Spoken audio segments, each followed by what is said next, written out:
Happy Tuesday, everyone. Rich Swerbinski with the Mortgage Collaborative here once again with the last week in Mortgage Today, our weekly whirlwind through all the latest and greatest in the mortgage industry. Each week, I try to bring on people smarter than me from our lender member network to help have a great discussion on just the current state of the mortgage industry, get everybody outside their silos. And this week, pleased to invite back a couple of very familiar faces to the TMC network, and which should make for a great show today. First, the Chief Digital Officer from Assurance Financial, Catherine Campbell. Catherine, great to see you. You also, Rich. Thanks for having me. Baton Rouge, Assurance Financial. Yeah, I'm actually in Charlotte, North Carolina now. I moved up here. We're actually looking at Charlotte for a future TMC event. We've heard good things about it. Hub of mortgage. It is. There is hardly a corner you cannot go to without meeting somebody in the mortgage business. So it's really, really nice to stay tapped into what's going on in the industry. Awesome. And then also this week, a man that needs no introduction, long time, like going back to when we had like 4 members, friend of the Mortgage Collaborative, Chief Innovation Officer. I don't want to like spoil, I guess, the cat's out of the bag, but I'll let you kind of present the big news, because it is really big news that you guys just released today. A couple Hot off the press. Oh my God. I mean, 2 of the highest approval rating TMC tech companies that kind of formally coming under one roof. Dave, tee up what the hell just got announced today. Yeah, well, first of all, thanks for having me. Love TMC and the community that this provides to the mortgage industry. And it was cool from the day I first heard of the concept and who was involved. It was like, we need to be part of that. But we announced today a new company name, TrustEngine. Mortgage Coach and Sales Boomerang became under the same leadership umbrella last year with the help of LLR partners. And so, I mean, we were technically one company then with 2 products, but, you know, we've assembled a leadership team, and we're creating a new technology category called a Borrower Intelligence Platform. And the company is TrustEngine. And I just love working for a company that has the word trust in it. I love it. I love the name. And yeah, I think it was IMB like a little over a year ago where you guys formally made the announcement about kind of coming together. And then all the machinations that have led to the new name and the new release. And I know a lot of our members, a lot of people that listen to this are maybe a little like tech weary, but the cool thing about what you guys have done with TrustEngine, it is 2 pieces of technology that do things that others do not, and ones that directly impact the bottom line. And ever since it was brought under one roof, it's just been an even better experience for the many, many members we have that are clients. So looking forward to getting into the discussion and hearing a little bit more about it as we get into it today. Yeah, sounds good. Just let me know. I'm looking forward to being part of this. All right, well, this should be fun. And as always, as you know by now, we strive for interactivity with the show. Any questions, comments, thoughts, anything, throw it in the chat or the Q&A, and we will incorporate it into the show.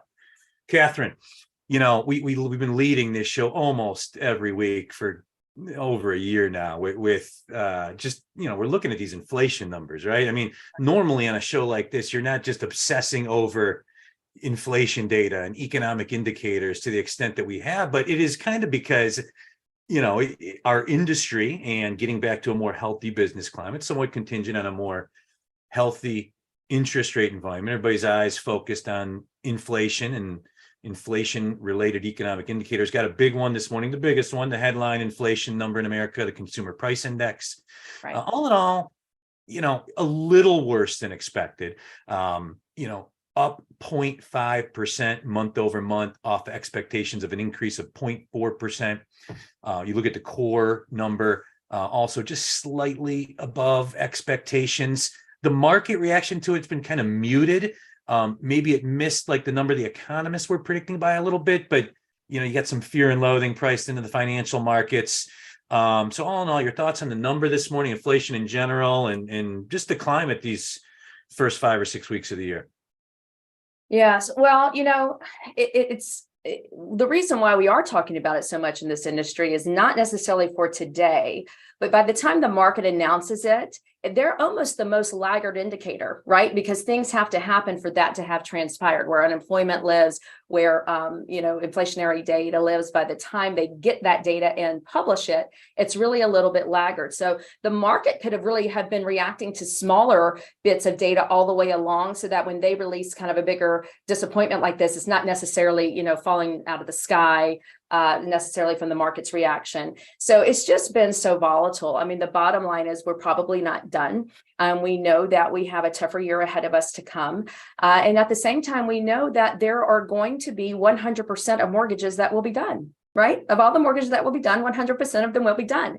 And so somebody has to start to compete for that. And the conversation really can come from a marketing kind of front end. What are the Google AdWords that people are searching, and what regions are they searching?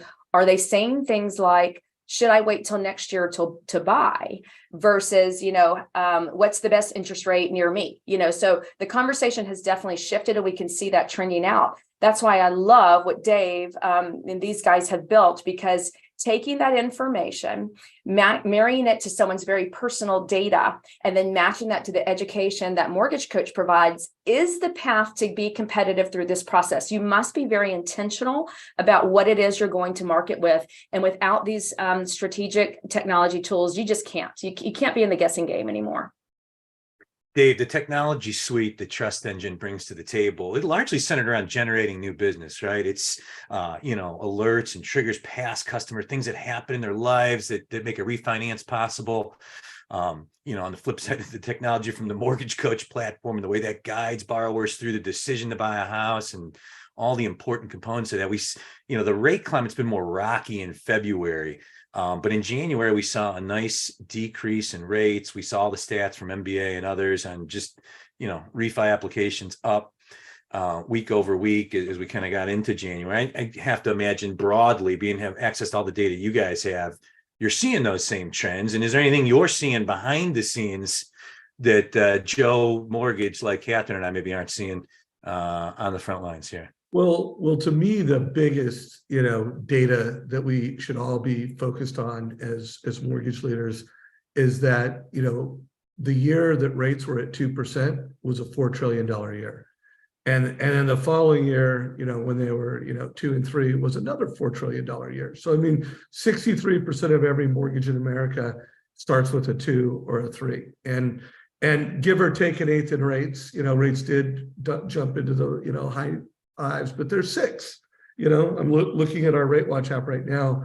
And so I think, obviously it was disappointing to see that number come out today. We'd love to see inflation is under control and rates are on their way to, 4.5%, which the MBA forecasted would happen next year. I still think there's hope that could happen this year for the people that I pay attention to. But to me, for anyone listening to this, your leaders, we're responsible for the success of loan officers, and real estate agents are our number one alpha referral source. And we need to train our loan officers with the skills and the habits to be advisors, because loans aren't just going to be falling from the sky this year, and with data, that sales boomerang data, and with Mortgage Coach to be able to actually deliver advice and help families make better decisions. I think we're in for, I think I'll call it a new era, the data-driven advice era, because in my 37 years, they haven't gone down every year, but they've kind of gone down, and COVID pushed them into that too bucket. And I just think we need to become advisors. And then it's not about selling rates, it's about helping families achieve their goals with advice, and so that's what I'm focused on. Love it. 9 minutes in, all kinds of gold already in this episode. I co-hosts like you guys makes it really easy for me here. So, Catherine, I think the reason that the markets have been kind of skittish in February, you get like inflation data today. It's a little sideways, maybe a little worse than expected, but I think the underlying reason that we saw kind of a hectic reaction in the markets this morning is because of the underlying job strength that we have in America right now. By every measure, the labor market is pumping. Companies are hiring. Wage growth is solid, but not out of control anymore to where it can stoke future inflation years. And you you combine that with just an underlying strong demand for housing, some headwinds still, obviously. But it makes you feel, given some of the affordability restraints we currently have, the climate is pretty positive, given, what Dave you got to keep in perspective how many mortgages that have been written, these last couple of years. But, the underlying point I guess I'm trying to make is most of the smartest people I talk to, they feel good and they feel positive about the purchase market for this year. Yeah, here's the deal. People have to buy homes. That's just not going anywhere. There's no getting out of people needing to buy homes. People are smarter today, more informed. The Generation Y is just very informed. And so they know that even if they do walk in with a 7% interest rate, that's not a forever rate for them, right? That's what we say, marry the house, date the rate kind of thing, right? So, the debt market is not looking good. The debt sell-off is higher than it's ever been, and so is the bond market today. So there are some very big concerns underway. But, here's what I like to tell my CEO. We just launched Salesforce. This is a massive undertaking. We literally launched it last week. We've taken a year to thoughtfully put together a very seamless solution from beginning to end. And it was sort of like, we had just signed the deal and the market started going south, and it was like, oh my gosh, did we make the biggest mistake launching, trying to build out the biggest, jet engine we possibly could during down times. And I just said, hey, when did you want to do this? Like when we had the jet engine in the sky at 40,000 feet, did you want to try to change the engine then? So I don't wish this market on anybody, but the bottom line is, when is there a better time to hone in? Get very serious. Do not lose the vision of what is inevitable about this product. And it's happening with everyone, right? This is not just an R size IMB or, a large IMB or a big, bank, right? This is, everybody is changing this product to some very intelligent solutions to make it a digital product. So now you have the need for an advisor, just like Dave is saying, you need someone to advise you, but the actual paperwork, the way the investors are working, the agencies are working to change the things that they need and what is valid for them and within that data is happening right now. So if you don't get this straight this year and take the downtime to engage your LOs, to make them come in and actually screen share with them. Okay, everybody get on this screen. This is where you put the lead source data. Okay, like if we didn't do that, when were we going to do it? We launched, nearly 30 tools since 2018 when I joined Assurance Financial. And, it was very hard to get a share of voice with them when they were very busy. Understandably, everybody was happy, right? We could afford this technology we were buying,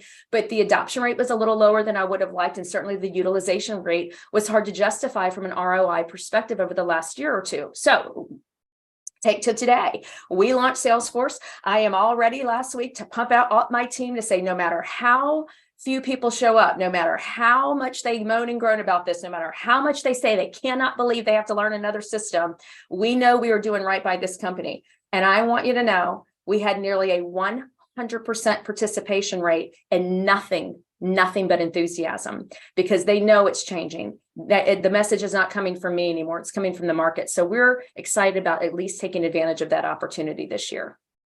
Awesome. This is the last week in Mortgage Today. I'm Rich Swerbinsky with the Mortgage Collaborative. This week joined by the Chief Digital Officer for Assurance Financial, Catherine Campbell, the Chief Innovation Officer for the newly named TrustEngine, the Union, sales boomerang, mortgage coach, a couple leading tech names in the mortgage industry for a long time. Formerly, I guess, coming together under a new name, had been together for the last year. And I'd be remiss having a couple of the true tech thought leaders in our industry on the call today to not get your guys' thoughts on this Chat GPT thing. Really starting to make some waves just with our members. We talk to the members every day. So I've been a little surprised at how much they're thinking about this, talking about this, if it's scripts for LOs or answers to questions that, talking about making the company more innovative, more, more efficient. Dave, I'll start with you, but I would love to get both your thoughts on Chat GPT. I know the real estate and the realtor community, there's been a couple pieces penned about adoption and just a lot of chatter in our industry. Yeah, no, it's powerful. I mean, I have been tracking artificial intelligence for a long time, and actually using some writing tools for quite some time. Grammarly, has been something that I've used for, I mean, I think it's been 10 years. And it's just gotten smarter and smarter and smarter. But Chat again, I'm dyslexic, so I have a hard time saying it. Yeah. But GPT, it's the real deal. And I think it's helping everybody at a mainstream level really see what's possible and where the world is going. I interviewed years ago Steve Brown, who was the former futurist at Intel. So very smart guy, knew where the puck was going. I had asked him, hey, I serve the mortgage and lending space.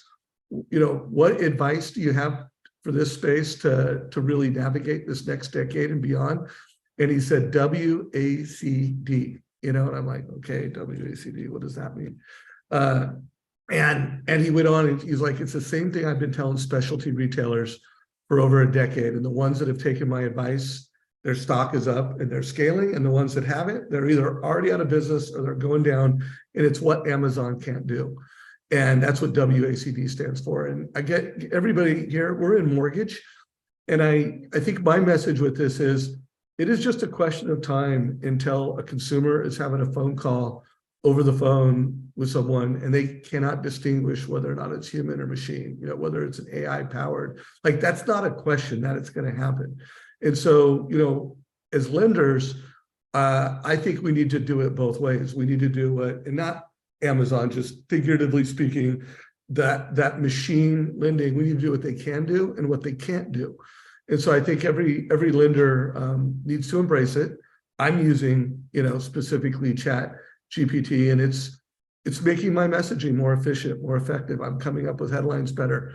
It's not like disruptive yet, but as it gets used, it's powerful, and it's something that we take very seriously at TrustEngine. We are investing in an AI team, and we are leveraging AI in our borrower intelligence platform. And I think lenders, it's to be taken very seriously, and it's a very exciting time. But we need to, man and machine, human and machine, we need to make the most of it. Love it. Catherine, your thoughts? Yeah, I lived in San Francisco for 20 years. That's where I was so fortunate at the timing to be there when the whole .com concept, the Silicon Valley development, in those really early years. And one thing I really learned early is that if technology can, it will. Okay, if it can, it will. So that's why the mortgage end-to-end solution is going to happen, because you're just talking about someone's data, right? And so I was in life insurance for a while on the digital side. And so I was saying, the only industry that knows more about a customer than we do is the life insurance industry. And that's because they know their blood type, right? So we have everything else, right? We have all the same stuff. We have everything else. So what it's just data, right? It's just like, an actuary who just says the odds of you dying in 27 years is this, so this is your rate, right? And that's basically us. What are the odds of you defaulting? That's essentially what we're doing. What are the odds of you defaulting? And so it's just data showing those odds.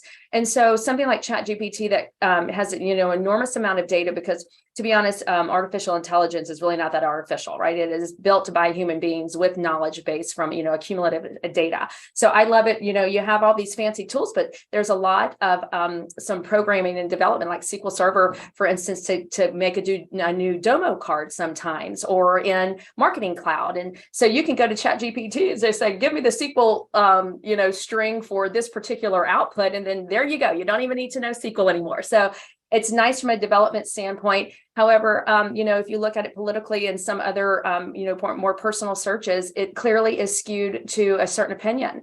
And so we have to be careful. That's the side of AI that's fascinating and useful. But when we rely too much on it as a single source of truth, we have a real issue, because there is no subjectivity unless, it's designed that way. So it's incredible, though. This is the future. We're going for it.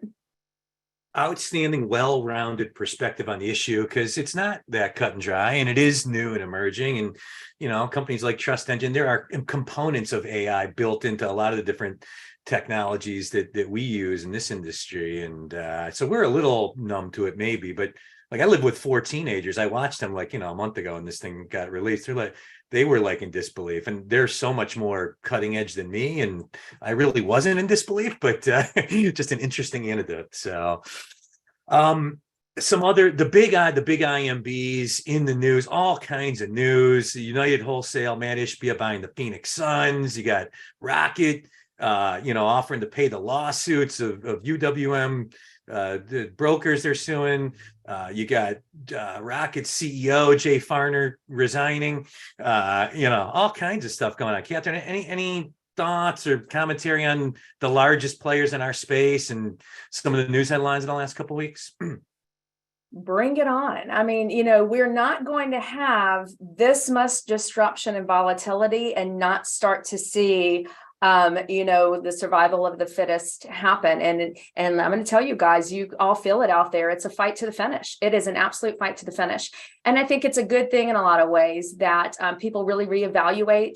We really were so busy just doing business. It was hard to change how we were doing the business. And it was hard to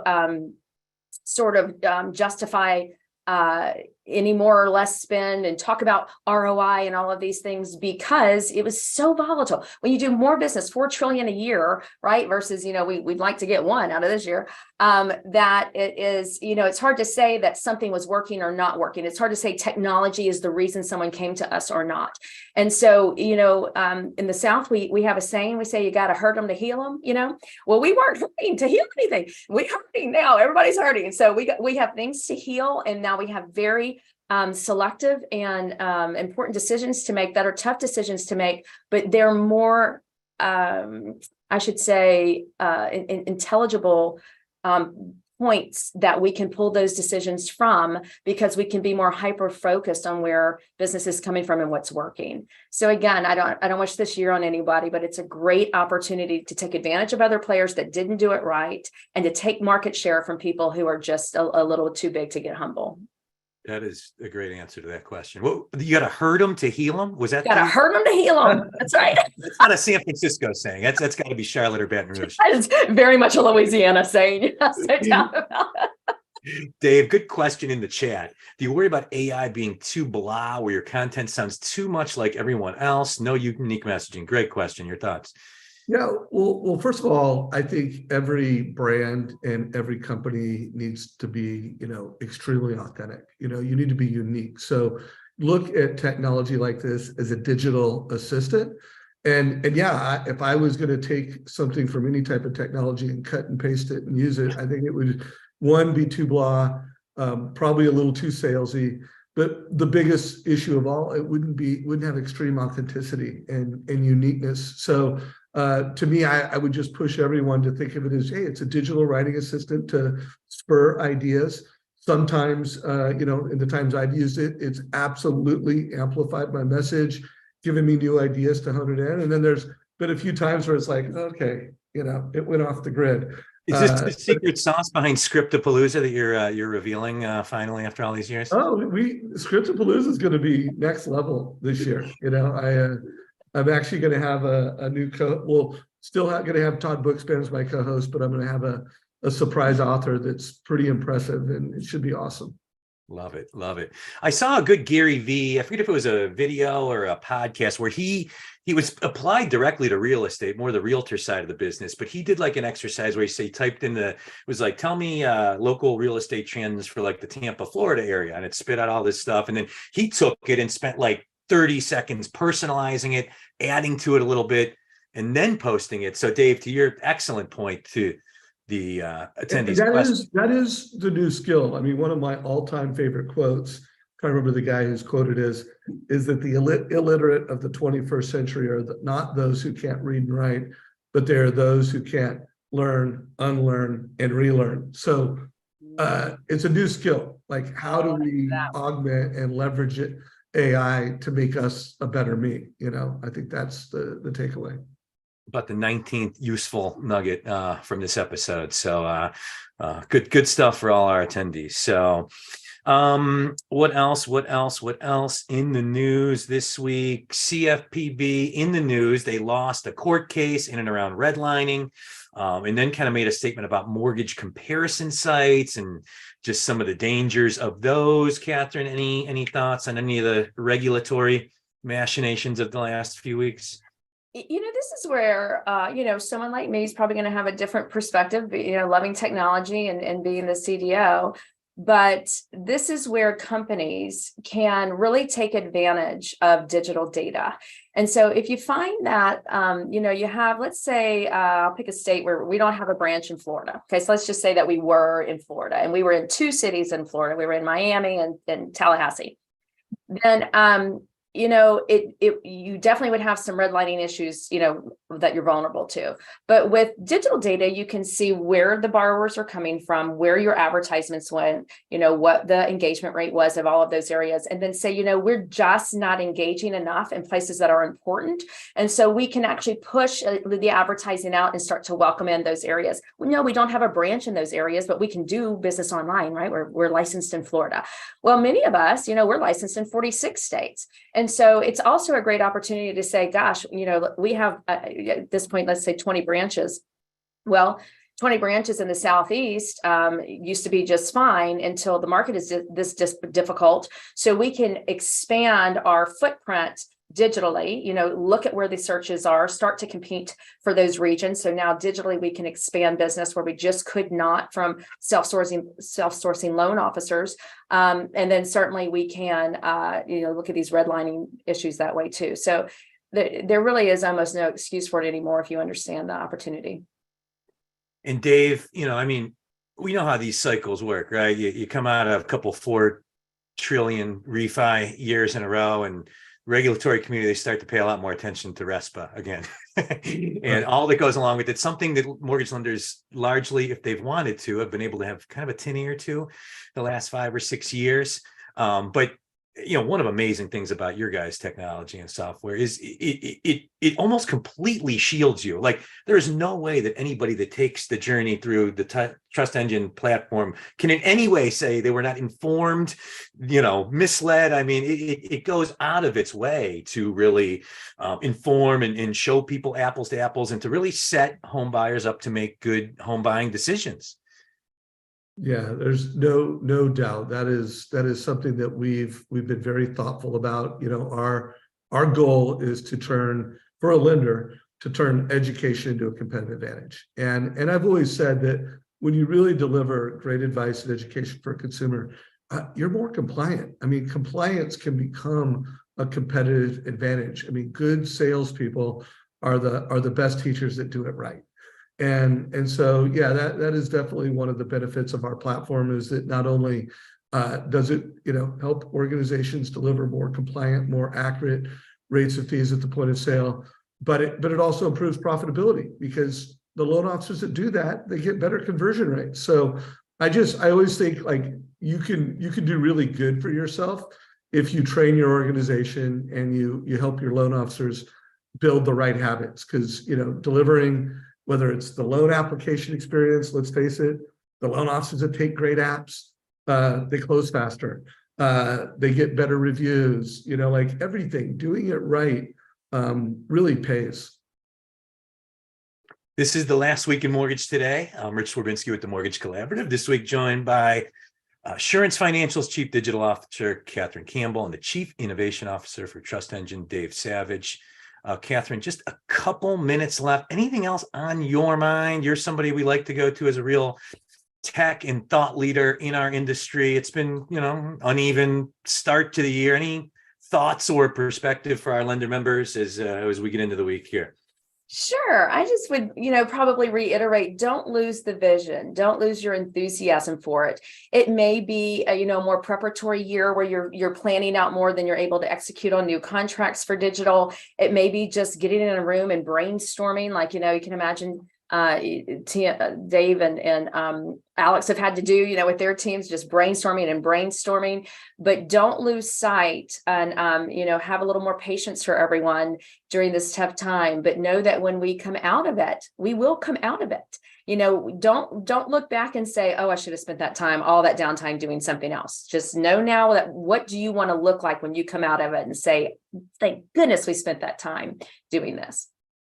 Dave, congrats again on the announcement today and everything that's happened these last 10 years, but really these last couple, the exciting union of two really awesome companies. We've got TrustEngine's new website linked in the chat. Would encourage everybody to check it out. You come to any member of our team, we'll get you connected with the right people there if you want to learn a little bit more. And I would really encourage people to, because of the impact that it has with potential home buyers in this very competitive climate that we're kind of getting thrust into the middle to. And, we're just going to see an continued increased focus on just compliance and RESPA compliance and making sure us as an industry, we're doing all the right things to set home buyers up to make the best decisions for themselves. So Dave, any final thoughts on, you just announced it, literally it was the hour leading into the show. I feel very special. Yeah, no, I came from that stage to this stage. Well, what I want to say, I think is really important for lenders. I mean, when I had the opportunity to speak at Digital Mortgage in 2018, I said from stage that technology isn't going to replace loan officers, but loan officers who master technology will replace those who don't. And here we are almost 5 years later. My updated quote for 2023 is that technology still isn't going to replace loan officers, but data-driven mortgage advisors already are replacing loan officers. So, my closing thought for anyone listening to this is you need to transform your loan officers into advisors, especially in a market where 63% of every mortgage in America is 2%, 3%. I think every realtor is up for grabs. And so most of the people that are on this, you guys have great tech stacks. I mean, you're part of the mortgage collaborative, you believe in masterminding, but to remember that just because you have the tech stack doesn't give you a competitive advantage. What gives you a competitive advantage is when you've operationalized that, you've institutionalized that, your loan officers are using your tech. Companies, and I know this, spend millions of dollars on technology that your loan officers don't use appropriately. And it doesn't have to be that way. That's we've got a couple pillars of problems that we're trying to solve with technology. And one of those is that, lenders lose more loans than they close from lack of conversion or not managing their databases. And they do that. So I just think it's a time in the industry where leadership is, first of all, it's coming to the collaborative events. It's being there, connecting, that whole thing about competition. Guys, we're our own competition. How well can we execute internally as organizations? But I think it's turning your loan officers into mortgage advisors and taking a leadership role to get them to do that. And we're here to help. Would love to do more, and we love this relationship. And I love anything that has to do with masterminding and collaborating with peers and best practice sharing. It's like my whole professional career was built on that philosophy and that platform. Love exactly. It. Way too far to go to not be collaborating right now. This is awesome, Rich. Thank you. I always say this. What a great name. This is not my saying, but it's somebody else said this, and I've stole it and reused it as my own. This industry is like golf. Execute your shots. You don't got to worry about the leaderboard. You'll be in good shape Sunday afternoon. So, that's right. Love it. Good stuff. Great stuff. Catherine, Dave, always so enjoy talking about our industry with you guys. Thank you so much for being on this week.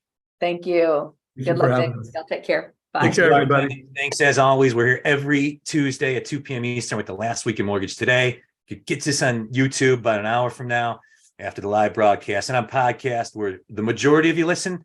Podcast listeners, join the live stream every Tuesday at 2 p.m. Get a chance to see some of our thought leaders, bright and bushy faces in person. So have a great rest of the week, everyone. Thanks, Catherine. Thanks, Dave. Thank you.